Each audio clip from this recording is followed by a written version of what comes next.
दोस्तों हम लोग कैरी ऑन करते हैं हमारा ट्रिग्नोमेट्री इनवर्स ट्रिग्नोमेट्री का सेशन को। चले आते हैं अगला सवाल पे। अगला सवाल क्या था ना, find the principal values of the following. Number 1 में था cos इनवर्स -1/√2। अभी तक जो किए थे वो तो डायरेक्ट फर्स्ट क्वाड्रेंट का कंडीशंस में था। अब माइनस आना स्टार्ट हो गया है। माइनस मतलब दूसरे क्वाड्रेंट्स में आते हैं। ट्रिग्नोमेट्री के हम लोग को पता है कि 4 क्वाड्रेंट का फेंडर आता है, जैसे कि first quadrant, second and third and fourth. अब ये क्वाड्रेंट कौन से हिस्से को बताया था ना, ये था हमारा क्वाड्रेंट का हिस्सा। ये वाला हिस्सा होता था हमारा फर्स्ट क्वाड्रेंट, ये हमारा सेकंड क्वाड्रेंट, ये हमारा थर्ड क्वाड्रेंट और ये हमारा था फोर्थ क्वाड्रेंट। अब ये क्वाड्रेंट में क्या रूल्स होता था ना, all sign tan cos, all sign tan cos, ये रूल्स चलता था। मतलब क्या था कि ऑल ऑल मतलब किसी भी ट्रिग्नोमेट्रिक वैल्यू का अगर फर्स्ट क्वाड्रेंट में रेंज आता है तो वो ऑल पॉजिटिव्स होंगे, सारे के सारे वैल्यूज क्या आएंगे, पॉजिटिव।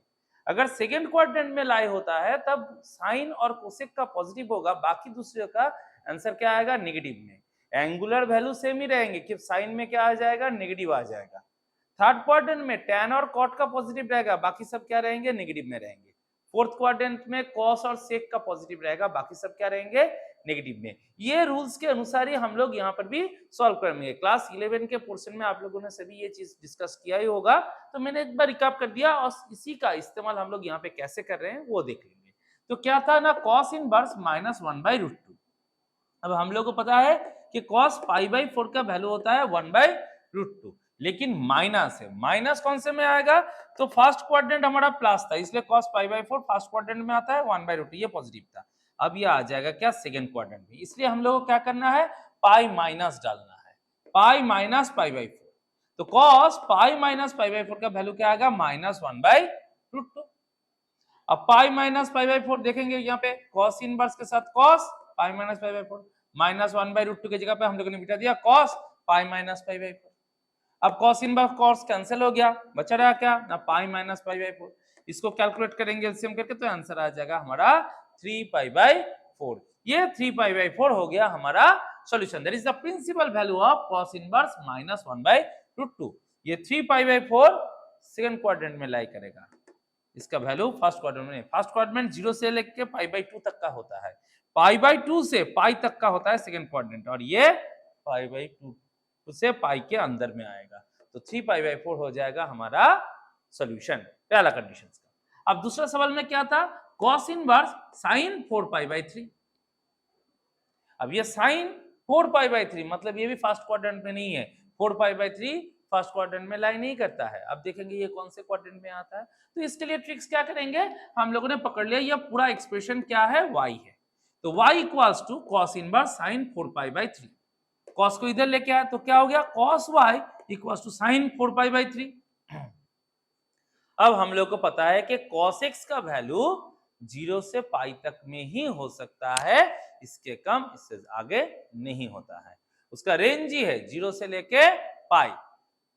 अब 0 से लेके अगर पाई होगा तो ये वाला वैल्यू कहां पे आना चाहिए, देखना पड़ेगा। तो 0 से लेके पाई में आएगा तो sin 4/3 का वैल्यू कितना होता है ना, उसका वैल्यू होता है -√3/2।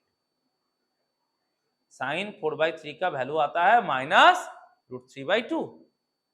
अब -√3/2 ये कैसे आ गया, कैसे सोचेंगे, बोले इसके लिए हम आपको तरीका सिखाते हैं। बोले देखिए, sin 4π/3 को हम लोग कह सकते हैं पाई प्लस π/3। अब इसको एलसीएम कीजिए, 3 होगा 3π प्लस पाई, 3π प्लस पाई क्या हो जाता है 4π, तो ये आ जाता है 4π/3। अब ये कौन से क्वाड्रेंट में आता है, पाई मतलब ये पूरा 180 डिग्री, ये होता है एक पाई। तो एक पाई कंप्लीट किया, उसके बाद π/3 मतलब कौन से क्वाड्रेंट में आ गए, बोले थर्ड क्वाड्रेंट में आ गए।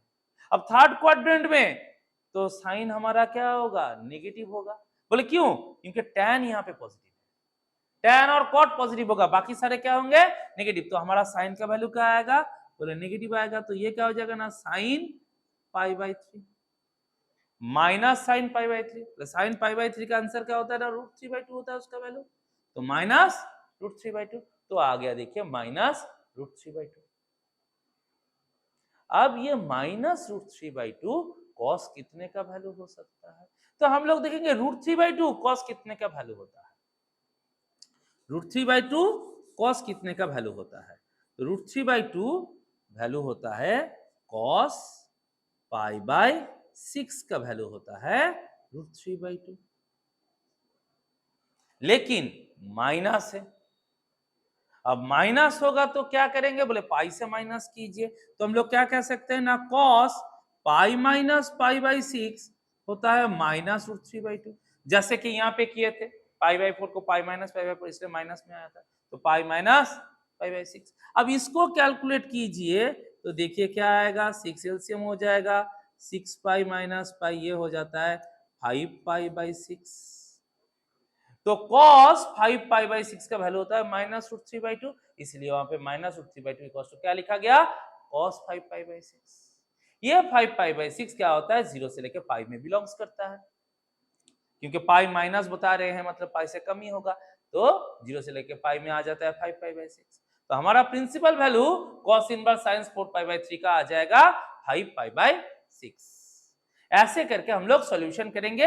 ये हमने थोड़ा आपको बेस बनाने के लिए दिखाया, क्योंकि क्लास 11 के पोर्शंस में ये आप लोग सीख के आए हो, एक बार रिकैप करवा दिया जो आप लोगों को यहाँ पे इस्तेमाल करने में काम आएगा। तो ये रूल्स को ध्यान में रख के ही सॉल्व कीजिएगा। चले आते हैं अगला सवाल पे। अगला सवाल भी क्या है ना, find the principal values of the following cos inverse tan 3π/4। cos inverse tan 3π/4, देखिए 3π/4 फर्स्ट क्वाड्रेंट में नहीं आता है, मतलब इसके लिए हम लोगों को सोचना है कि ये कौन से क्वाड्रेंट में आएगा और उसका वैल्यूज क्या होने हैं। तो हम लोग क्या करेंगे ना, इसको लेट कर लिए y equals to cos inverse tan 3π/4, तो क्या हो जाएगा cos y equals to tan 3π/4। 3π/4 को हम लोग कह सकते हैं पाई माइनस π/4। देखिए एलसीएम करके यही रिजल्ट आएगा। हमेशा ध्यान में रखिए हम लोग पाई से ही कैलकुलेट कर रहे हैं, पाई से ही प्लस पाई से ही माइनस को लेके ही सॉल्यूशन करने का ट्रिक्स हम लोग फॉलो करते हैं। तो आप लोग भी इसी को करने का कोशिश कीजिएगा कि उस पे पाई के साथ लगा के कितने में प्लस माइनस हमें आ रहेगा। तो इसमें क्या आएगा ना, पाई माइनस π/4। तो यहाँ पे क्या होता है ना, पाई माइनस कौन से क्वाड्रेंट में चला जाएगा, फिर से एक बार रिपीट कर लेते हैं। पाई ये वाला है, तो पाई माइनस मतलब इसमें कौन से में आ गया, बोले सेकेंड क्वाड्रेंट में आ गया। सेकेंड क्वाड्रेंट में tan हमारा क्या रहता है, बोले नेगेटिव, इसलिए माइनस बिठाया tan π/4। tan π/4 का वैल्यू होता है 1, तो ये हो जाएगा -1। तो tan 3π/4 का वैल्यू होता है -1 क्वाड्रेंट के रूल्स के अनुसार।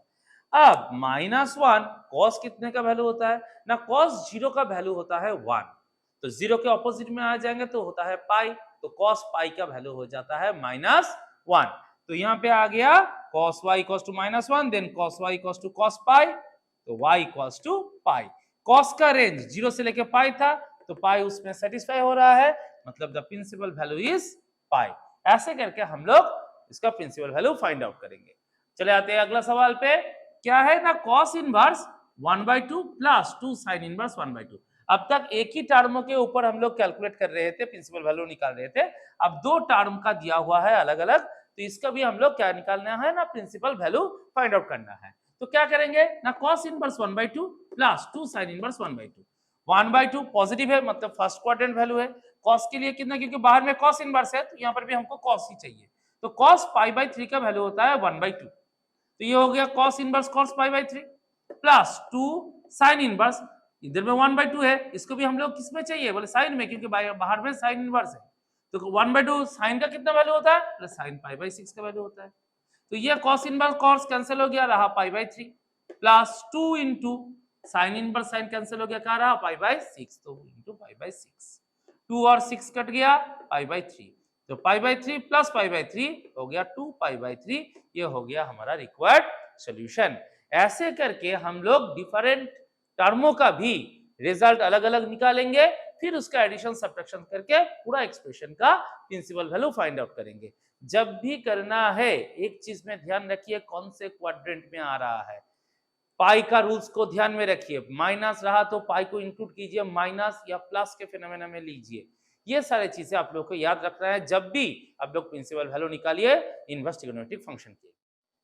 चलिए दोस्तों अगले सवाल पे। अगला सवाल क्या है ना, प्रिंसिपल वैल्यू निकालना है। इस बार निकालना है tan inverse -1 plus cos inverse -1/√2। अब tan के इतना दूर तक हम लोग साइन इनवर्स कॉस इनवर्स का कर रहे थे, अब tan इनवर्स में इंक्लूजन आया। tan इनवर्स के साथ था क्या, cos इनवर्स भी है, अब माइनस भी है। माइनस मतलब दूसरा क्वाड्रेंट हम लोग को सोचना होगा। तो पहला चीज क्या है ना, tan इनवर्स -1।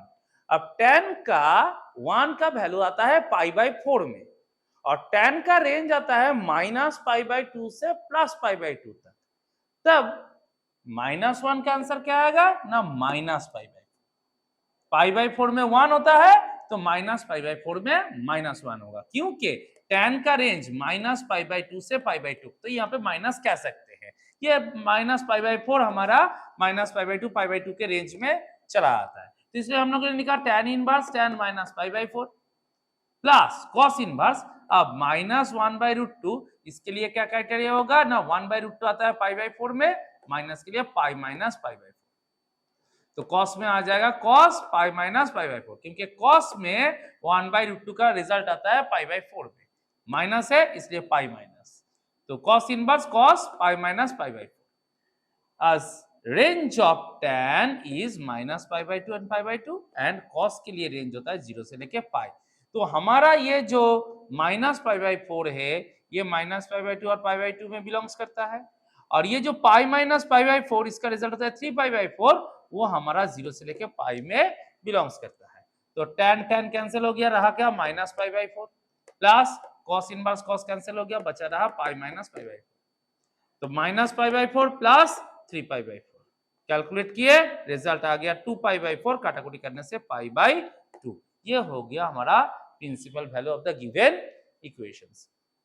जब भी करना है आप लोगों को ध्यान में रखना है, बाहर में इनवर्स जो है भीतर का टर्म वही आना चाहिए। क्वाड्रेंट के अनुसार हम लोगों को प्लस या माइनस है वो ध्यान रखना है, कौन से क्वाड्रेंट है उस हिसाब से वैल्यू बिठाना है। क्वाड्रेंट का रेंज हम लोग को पता होना चाहिए। tan और sin दोनों का ही रेंज होता है -π/2 से π/2, तो इसमें हम लोग माइनस वैल्यू ले सकते हैं। cos का रेंज होता है 0 से लेके पाई, इसमें हम लोग माइनस नहीं ले सकते, π/2 से ज्यादा वैल्यू ले सकते हैं। इसलिए tan के लिए हम लोगों ने -π/4 लिया, लेकिन cos के लिए π-π/4 दैट इज 3π/4 लिया। तो ये समझबूझ आप लोगों को दिखाना है जब भी ट्रिगोनोमेट्रिक का सॉल्यूशन कीजिएगा, क्योंकि माइनस के अनुसार क्वाड्रेंट को चूज कीजिए, उस हिसाब से कैलकुलेट कीजिए, आपका सॉल्यूशन आराम से हो जाएगा। चले आते हैं अगला सवाल पे। tan inverse 2 sin 4 cos inverse √3/2, इसका भी क्या निकालना है, प्रिंसिपल वैल्यू। देखिए एक साथ तीन टर्म, tan इनवर्स है, sin है, cos इनवर्स है, करना है स्टेप बाय स्टेप।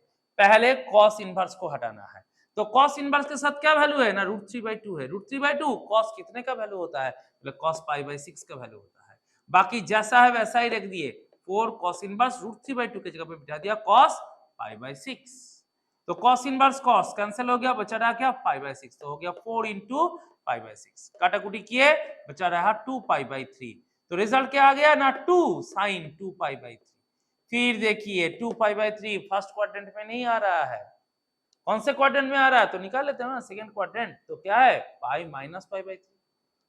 अब सेकंड क्वाड्रेंट है, साइन पॉजिटिव होगा, क्योंकि रूल्स क्या था, ऑल साइन tan cos, तो सेकंड क्वाड्रेंट में साइन का क्या होगा, बोले पॉजिटिव होगा, तो साइन पॉजिटिव ही रहा, साइन π/3, तो ये हो गया साइन 2 sin π/3, बाहर में tan इनवर्स जैसा है वैसा रह गया 2 sin π/3, sin π/3 का क्या रिजल्ट था, बोले √3/2 होता है, तो 2 × √3/2, 2 कैंसिल कर दिए, क्या रिजल्ट आया, बोले tan इनवर्स √3। अब √3 पॉजिटिव है, मतलब फर्स्ट क्वाड्रेंट में बैठा सकते हैं। अब सोचेंगे tan इनवर्स है, मतलब tan कितने का वैल्यू √3 होता है, बोले tan π/3 का वैल्यू √3 होता है, तो √3 के जगह बिठा दिया tan π/3, तो tan इनवर्स और tan दोनों कैंसिल हो गए, बचा क्या रहा π/3। ये हो गया हमारा गिवन इक्वेशन का प्रिंसिपल। तो कभी भी एक लाइन में पूरा कंप्लीट करने का बात नहीं है, स्टेप बाय स्टेप एक एक को चेंजेस करते रहिए, ऑटोमेटिकली आप रिक्वायर्ड आंसर के पास पहुंच जाएंगे। तो ऐसे करके हम लोग इनवर्स ट्रिगोनोमेट्रिक के प्रिंसिपल वैल्यूज क्या कर सकते हैं, फाइंड आउट कर सकते हैं। कुछ एग्जांपल्स हम लोगों ने दिखा, बाकी इसी ट्रिक से दूसरे सवालों को आप प्रैक्टिस कीजिए। कुछ भी दिक्कत हो कमेंट में लिख के भेजिए, वो चीज हम नेक्स्ट टाइम के जो आएंगे वीडियो उसमें अपडेट करते रहेंगे। चलिए दोस्तों अगला सवाल पे चले आते हैं। अब इवैल्यूएट करना है tan inverse tan 5π/6 plus cos inverse cos 13π/6। ये तो फर्स्ट क्वाड्रेंट में है नहीं, तो इसको कन्वर्सन कर लेते हैं।